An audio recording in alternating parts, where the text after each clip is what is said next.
சுதந்திர தினத்தை ஒட்டி ஆளுநரின் தேநீர் விருந்தை திமுக கூட்டணி கட்சிகள் புறக்கணித்திருப்பதாக அறிவித்திருக்கிறது.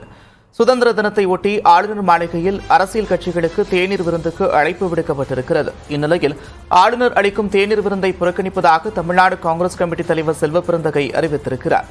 இது தொடர்பாக அவர் வெளியிட்டுள்ள அறிக்கையில், தமிழ்நாட்டின் நலனுக்கும் மக்களால் தேர்ந்தெடுக்கப்பட்ட அரசுக்கும் எதிராகவே ஆளுநர் தொடர்ந்து செயல்படுவதாக குற்றம் சாட்டப்பட்டுள்ளது.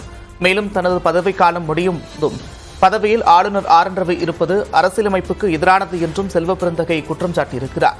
இதேபோன்று தமிழ்நாட்டின் நலனுக்கு எதிராக செயல்படுவதாக கூறி விடுதலை சிறுத்தைகள், மதிமுக, இந்திய கம்யூனிஸ்ட், மார்க்சிஸ்ட் கம்யூனிஸ்ட், மனிதநேய மக்கள் கட்சி உள்ளிட்டவை ஆளுநரின் தேநீர் விருந்தை புறக்கணிப்பதாக அறிவித்துள்ளன. ஆளுநர் ஆர்.என். ரவி தமிழ்நாட்டின் நலனுக்கு எதிராக செயல்படுவதால் அவரது தேநீர் விருந்தை புறக்கணிப்பதாக மார்க்சிஸ்ட் கம்யூனிஸ்ட் கட்சியின் மாநில செயலாளர் கே. பாலகிருஷ்ணன் தெரிவித்திருக்கிறார். மொத்தத்தில் ஆளுநர் என்ற எல்லையை தாண்டி அவர் ஒரு RSS தலைவர் என்கிற முறையில் செயல்படுறாரு. ஒட்டுமொத்த தமிழ்நாட்டு மக்களுக்கு விரோதமா செயல்படுறாரு. ஆகவே அவரை ஆளுநரா நீடிப்பதே கூடாது என்று வற்புறுத்திட்டு இருக்கிற நேரத்தில் அதை எதிர்த்து போராடிக்கிற நேரத்தில் அவருடைய தேநீர் விருந்தில் பங்கேற்கிற பிரச்சனையே இல்லைங்கிறதா நாங்க புறக்கணிக்கிறோம். தமிழ்நாட்டு மக்களின் நலனுக்கு எதிராக ஆளுநர் செயல்படுவதால் தேநீர் விருந்தை புறக்கணிப்பதாக மதிமுக முதன்மை செயலாளர் துரை வைகோ தெரிவித்திருக்கிறார். தமிழ்நாடு அரசு இந்த மக்களால் தேர்ந்தெடுக்கப்பட்ட ஒரு அரசுக்கு மக்கள் நல பணிகளை அதை செயல்படுத்த முடியாம பல்வேறு வகையில் நீங்க யூனிவர்சிட்டிஸ் உடைய விசிஸா இருக்கட்டும், இன்னைக்கும் பல யூனிவர்சிட்டிஸ் பொறுத்த வரைக்கும் இன்னைக்கு அந்த விசிஸ் அப்பாயின்ட் பண்ண முடியாத ஒரு சூழ்நிலை இருக்கு.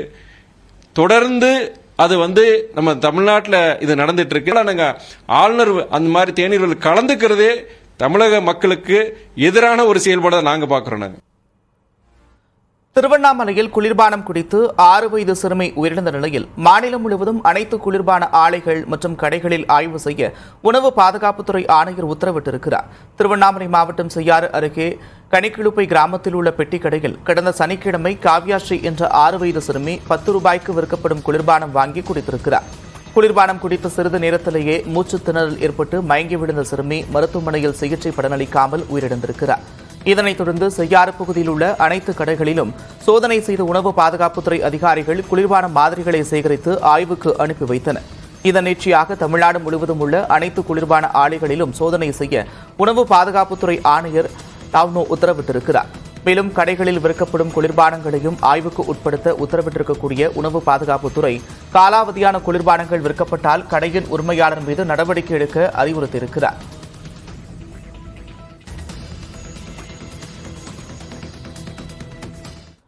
₹10 குளிர்பானத்தை குடித்த பிறகு தனது 6 வயது மகளுக்கு உடல்நலம் பாதிக்கப்பட்டு உயிரிழந்ததாக செய்யாரைச் சேர்ந்த சிறுமியின் தந்தை கண்ணீர் மல்க தெரிவித்திருக்கிறார். எதனால என் குழந்தை உயிர் போயிடுச்சு அப்படின்ற டீட்டெயில் எதுவுமே எங்களுக்கு சொல்லலை. ஆனால் நான் கூல்ட்ரிங்க்ஸ் வாங்கி கொடுத்த பிறகுதான் இந்த பிரச்சனையே ஆரம்பிச்சது. அதுக்கு முன்னாடி நல்லா தான் இருந்தா, நல்லா தான் பேசினு இருந்தா, நல்லா தான் இருந்தா. கூல்ட்ரிங்க்ஸ் இந்த ₹10 கூல்ட்ரிங்க்ஸ் வாங்கி கொடுத்த பிறகுதான் இந்த பிரச்சனையே எனக்கு ஸ்டார்ட் ஆயிடுச்சு. அது டீட்டெயிலு போஸ்ட்மார்ட்டம் வந்த பிறகு தான் சொல்லுவேன் அப்படின்னு சொல்லிட்டாங்க. அந்த போஸ்ட்மார்ட்டம் பண்ணி அந்த வேலூருக்கு போயிட்டு 3 மாசம் கழிச்சு தான் சொல்லுவோம் அப்படின்னு சொல்லிட்டாங்க. பிசி ராஜபாளையத்தில் தனியார் நிறுவன காவலாளி ஒருவர் தலை துண்டிக்கப்பட்டு கொடூரமாக கொலை செய்யப்பட்ட சம்பவத்தால் பதற்றமான சூழல் நிலவியது. அதிகாலையில் பாலத்தின் மேல் தலை மட்டும் இருப்பதைக் கண்டு பொதுமக்கள் அதிர்ச்சியடைந்திருக்கின்றனர். முன்விரோதம் காரணமாக கொலை சம்பவம் அரங்கேறியதா என்று போலீசார் விசாரணையை தீவிரப்படுத்தியிருக்கின்றனர். அது தொடர்பாக விவரிக்கிறது இந்த தொகுப்பு. ராஜபாளையம் அருகே முடங்கியாற்று பாலத்தில் அதிகாலையில் காணப்பட்ட இந்த காட்சி அப்பகுதி மக்களை பதற்றமடைய செய்தது. பாலத்தில் மீது ஆண் ஒருவரின் தலை மட்டும் இருந்ததை கண்டு மக்கள் அச்சமடைந்தனர். கொலை செய்யப்பட்டவர் யார்? கொலைக்கான பகீர் பின்னணி என்ன?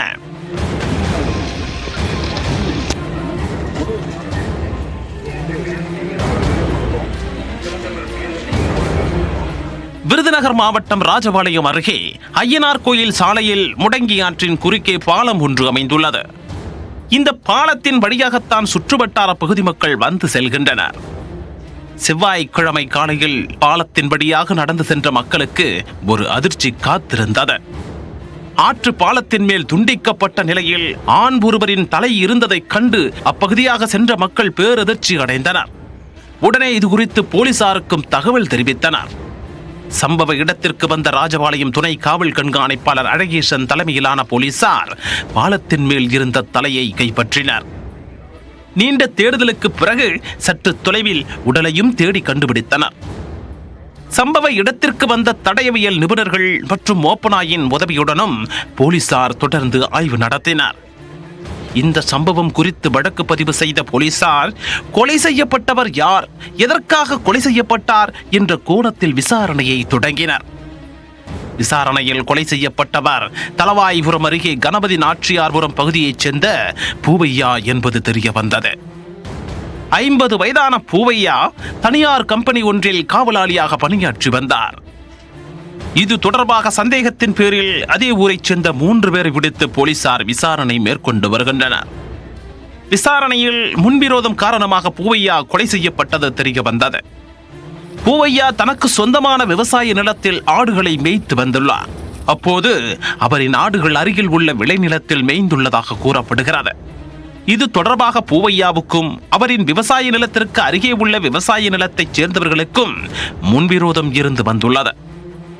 இந்த நிலையில் கடந்த 8ஆம் தேதி காட்டுப்பகுதியில் வைத்து பூவையா கொலை செய்யப்பட்டுள்ளார். உடலை அங்கேயே போட்டுவிட்டு திங்கட்கிழமை நள்ளிரவில் தலையை மட்டும் முடங்கி ஆற்று பாலத்தில் வைத்ததும் தெரிய வந்தது. இந்த கொலையில் மேலும் யார் யாருக்கு தொடர்பு உள்ளது என்பது குறித்தும் போலீசார் தொடர்ந்து விசாரணை நடத்தி வருகின்றனர். தனியார் நிறுவன காவலாளி ஒருவர் கொடூரமாக கொலை செய்யப்பட்டு அவரின் தலையையும் துண்டித்து பாலத்தின் மீது வைத்திருந்த சம்பவம் கணபதி நாச்சியார்புரத்தில் பதற்றத்தை ஏற்படுத்தியுள்ளது. இதனால் அசம்பாவிதம் ஏற்படுவதை தவிர்க்கும் நோக்கில் முன்னெச்சரிக்கை நடவடிக்கையாக அப்பகுதியில் போலீஸ் பாதுகாப்பு அதிகரிக்கப்பட்டுள்ளது.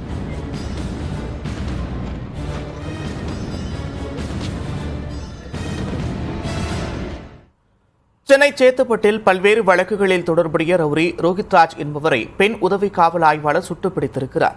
3 கொலை உட்பட பல்வேறு வழக்குகளில் தொடர்புடைய ரவுடி ரோஹித்ராஜ் என்பவர் கடந்த சில நாட்களாக தலைமறைவாக இருந்தார். இந்நிலையில் தேனியில் பதுங்கியிருந்த ரோஹித்ராஜை பிடித்த காவலர்கள் சென்னைக்கு அழைத்து வந்தனர்.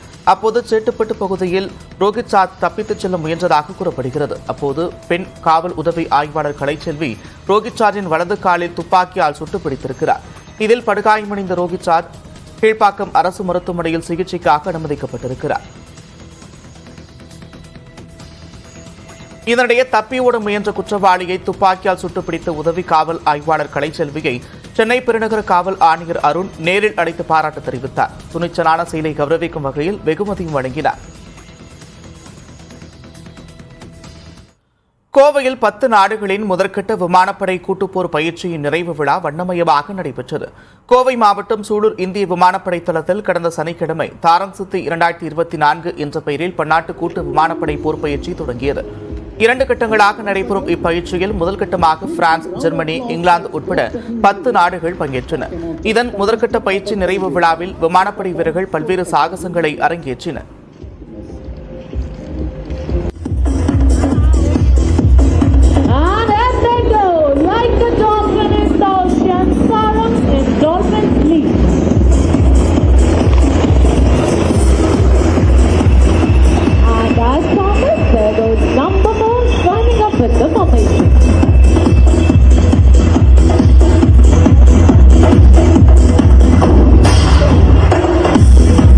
On this occasion, let me take you back into history and performed in unison. It was on. இதனைத் தொடர்ந்து 10 நாடுகளைச் சேர்ந்த 67 போர் விமானங்கள் வானில் போர் பயிற்சிகளில் ஈடுபடுத்தப்பட்டன.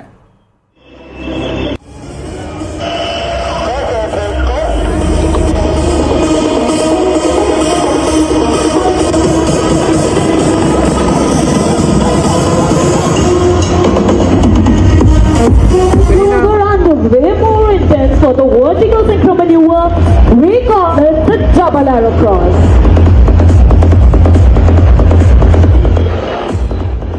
இந்நிலையில் 2ஆம் கட்ட போர் பயிற்சி ராஜஸ்தானில் வரும் 29ஆம் தேதி தொடங்கி செப்டம்பர் 12ஆம் தேதி வரை நடைபெற இருப்பது குறிப்பிடத்தக்கது. இந்நிலையில் சூலூர் விமானப்படை தளத்தில் ராணுவ தளவாட கண்காட்சியை ஆளுநர் ஆர் என் ரவி தொடங்கி வைத்தார். இன்று முதல் ஆகஸ்ட் 15ஆம் தேதி வரை இந்த கண்காட்சி நடைபெறும் என்றும் அறிவிக்கப்பட்டுள்ளது. Dolphin League.